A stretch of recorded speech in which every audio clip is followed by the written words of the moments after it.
Good afternoon, everybody. Thank you, thank you. First of all, thank you for everybody coming down. I know the weather isn't exactly perfect today, but more of an excuse to being here. So, yeah, my name is Yabrifa, and I'll be talking to you today basically about a seat at the table and also about my projects. I mean, first of all, when Ted asked me to actually do the talk, I actually jumped at the opportunity because I think to have a seat at the table can mean many different things. It can mean basically, in terms of business, in terms of family, but I want to focus more on the community. So first of all, I'll tell you a bit about myself. Let's just see if the slides are working, because we might have a few technical issues. So if not, just bear with me. Here we go. So me, myself, John Yabrifa, I'm very, very local, super local. I was born in King's College Hospital, and I grew up in North Peckham Estate and went to school in St. Francis and St. Thomas the Apostle. So that's as local as you get, yeah? Thank you very much, thank you very much. So basically, I grew up, spent most of my entire life here, and basically, yeah, I kind of seen Peckham change a lot from the days. So going to school in Peckham at the time, in the, obviously, show my age now, late 80s, 1990s, Peckham was in a kind of different place. When I was very, very young growing up, I remember living in North Peckham Estate. It used to be a lot of Irish families, white families, that sort of thing as well. And also, it was more Caribbean ethnic than the Africans that moved in the late 90s. For me personally, I didn't necessarily as you can see, look at that face. Yep, that's me. Basically, I didn't necessarily feel part of what the stereotypical young black youth growing up in Peckham was into. So where else people were, listening to a lot of hip-hop orientated music, watching programs like The Cosby Show and The Fresh Prince, I was into that, but not so much. My background, what I'm more into, is more punk rock music, skateboarding. So while I was wearing my Vans and Converse back in the 1990s, before they were fashionable, I'll probably get in, there's some memories of me getting laughed at, saying, "Oh, hey, bruv, what are you wearing?" So I went through all of that sort of thing. And during the school period, I had one or two issues. At the time, I was quite young, so I wasn't necessarily knew how to deal with that sort of thing. So when it came to the point where I finished secondary school, I decided to do what most people would do in that situation. I ran away as far as possible from South London and joined a rock metal band as a drummer. And basically, as you can see, yes, I played drums once upon a time. So I started drumming in a metal band, and that picture there, you can see my brother up there and stuff like that. So it was quite interesting for me because I joined a kind of community of like-minded people at that time. And for me, it was the first time I started feeling or started understanding about community and what community meant. So in the punk rock and UK hardcore scene, as it's called, I met a lot of people of all sorts of colours, all sorts of genders, all sorts of background, but we had a common goal, and it was about being inclusive. It doesn't matter, if you came from South London, it didn't matter if you were from Belgium, it didn't matter from where you're from, but we had a common goal, and we were helping people out. And that was something I never felt before when I was growing up. So for me, it was quite an interesting thing, thinking, okay, people do care. It doesn't matter where I'm from, but they cared about me. Also at that time, I started doing photography. I started doing photography through my older brother. He did a lot of darkroom stuff, and me being a young boy, I used to open a room and ruin his prints and stuff like that. But I learned by a few beatings, but anyway. But what was quite interesting for photography is a way of actually, expressing yourself. So I started learning photography, and then I started realizing this is a way to actually express what I'm feeling. So initially, I started doing landscape photography. And for me, with landscape photography, it's quite a cathartic experience where I'd wake up early in the morning, travel hundreds and hundreds of miles. Before that, I'd tell my wife the night before, I'm going out. And I just go out at 4 in the morning, come back 4 the next morning to do prints like this or images like this. And for me, it was there's a connection mentally of actually sitting down, thinking about the images, thinking about the print, and also just thinking about what it means to be in that moment. To today, most people are photographers. I think I'm having a few technical issues here. Here we go. Most people could be photographers. Everyone has smartphones. Everybody has tablets, point and shoots, that sort of thing. And also people are into videography. And a lot of people who ask me, like, why do you do videography? Why do you get into that? But for me, it's quite the technical science behind photography. I'm not going to bore you of aperture, shutter speeds, tripods, all that sort of stuff, which I can do if you want to. But for me, it's just a connection about that. And also, for me, I started thinking mentally, is this something to do with me, where I was kind of like running away from Peckham at the time, sort of thing, getting away. A lot of my images were quite bleak, were quite, empty. And I started thinking, is there something within myself, or there's something subconsciously making me want to do these sort of images, these sort of prints? And I still think I'm having technical problems. OK, so. Technical. So anyway, eventually, I actually came back to Peckham because I travelled a lot with the band I was in. Yes, we did tour.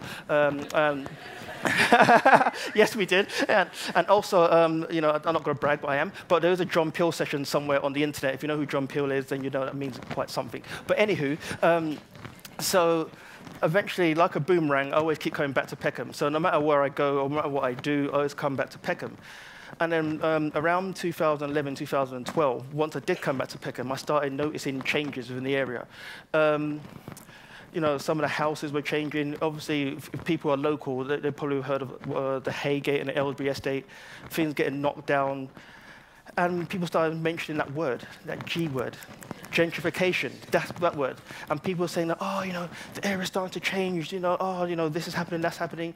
And obviously, the massive thing with the Wood Dean estate, which people who are local know that it got knocked down and just left derelict for absolutely years and years and years. So it started piquing my interest. So what is this gentrification? What does it mean? And also what is happening within the council as well. The reason why I say that is because myself, I lived in North Peckham Estate back in the days, and for those who don't know, once upon a time, North Peckham Estate was built in 1969 to 1975. At the time, it's quite a contemporary estate for a lot of people to move in, and it was quite, at the time, a high-tech estate. But through the 1970s and the 80s and the 90s, then obviously reputations dropped. Muggings, break-ins, gangs, North Peckham Boys, YPB, all that sort of stuff started happening. And the reputation changed. But at the same time, Southwark Council, at the end of after the Damilola Taylor murder, started investing and knocking down the estates, but moving people into council houses. So myself and my family, we actually benefited from that situation.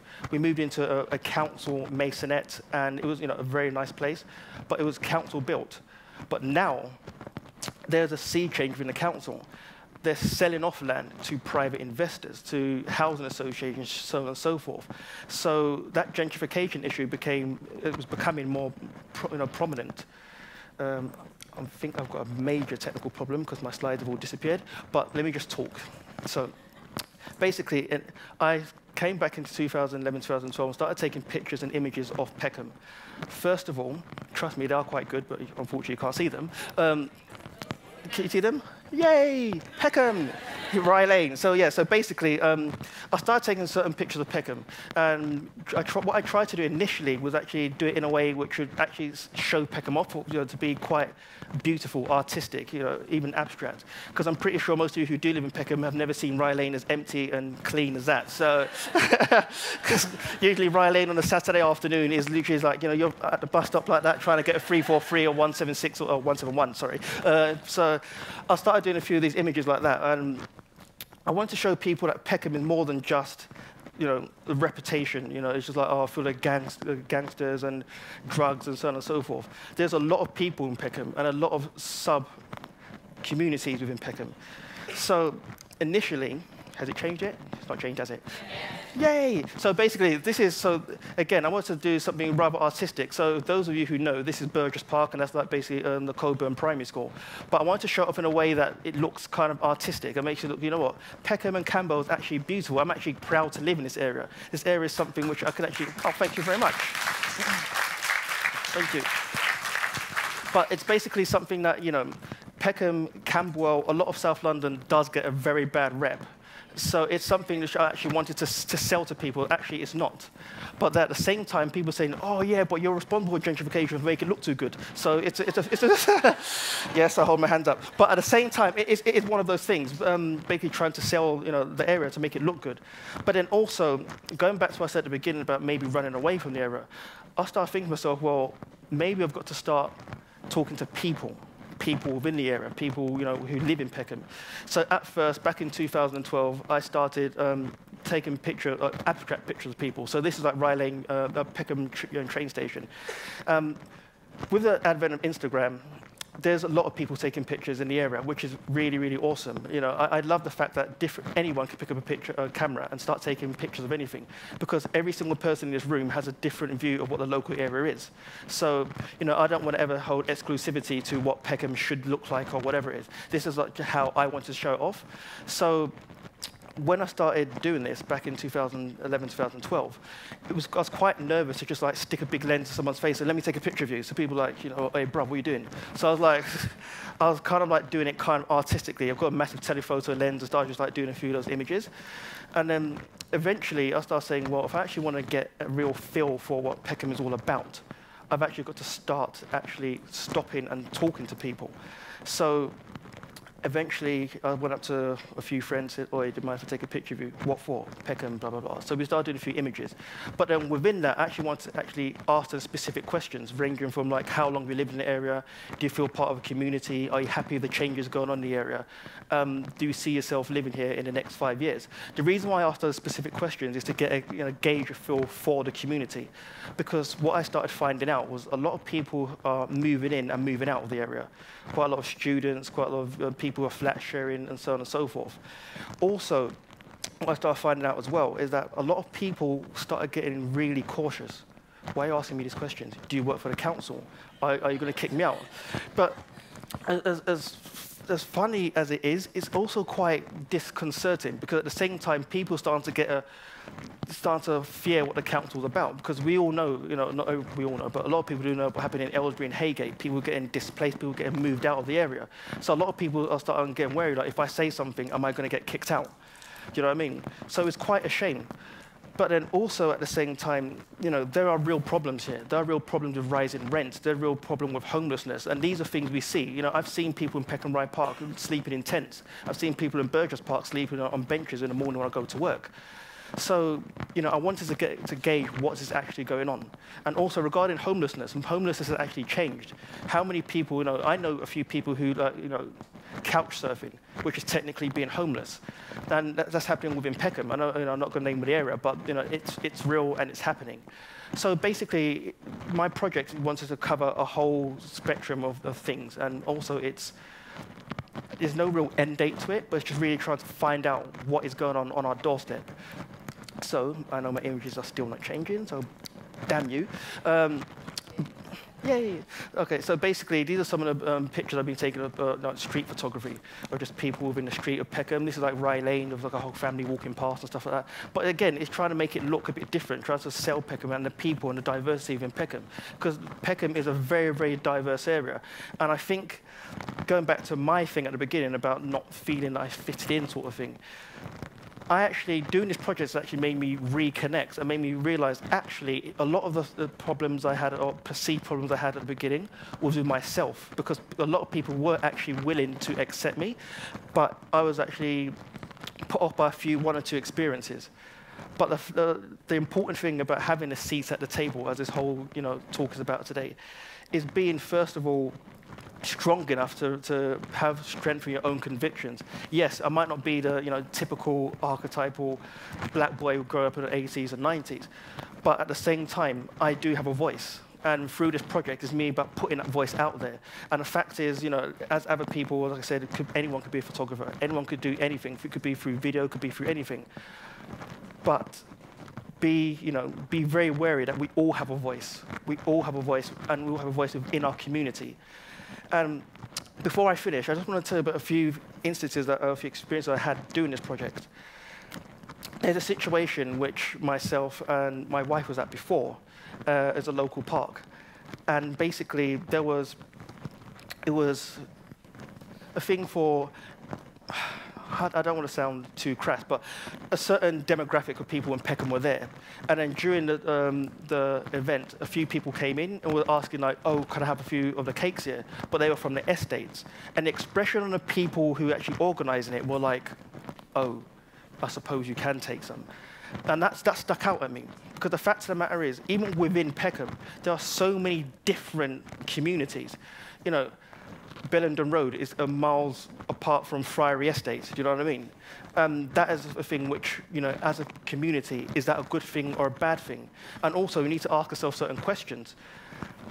You know, I'm trying to get an image up here of my son, which was in Peckham Levels. But what I want to talk about with the Peckham Levels situation is, to me, it was Sainsbury's. I don't know if you guys are, you know, have been here for a long time ago. So I remember it being Sainsbury's. Then I remember it being empty for years and years and years. I went in there, started taking photos and so on and so forth. And it was free derelict. And now that it's been into, you know, it's changed into Peckham Levels, I've tried to go back there, try to say, can I take some photos here? And they want to charge me £300 or £400. So in terms of that, is it a good thing? Is it a bad thing? That's a question, because the fact of the matter is it's a business, and they are trying to help the community, but at the same time, is there a value to that? So these are questions we should ask ourselves. And also, another point I want to raise as well. If somebody who's lived in the area for 20 years, but have not actually added to the community, do they have more of a voice as somebody who wants to move into the area and invest? Again, there's no right or wrong answer to that, but something I just want to put out there for everybody. Because the fact is, every single person in this room is a part of a community. It could be Peckham, it could be New Cross, it could be Stratford. But then, are we happy with how we input into our own communities? So basically, that's the main part of this project. Like I said, it's never ending because it started in 2012 and there's no end date. But it's just an interesting thing that I'm testing myself and testing the people around here. We are all part of this community. We all deserve a seat at any table.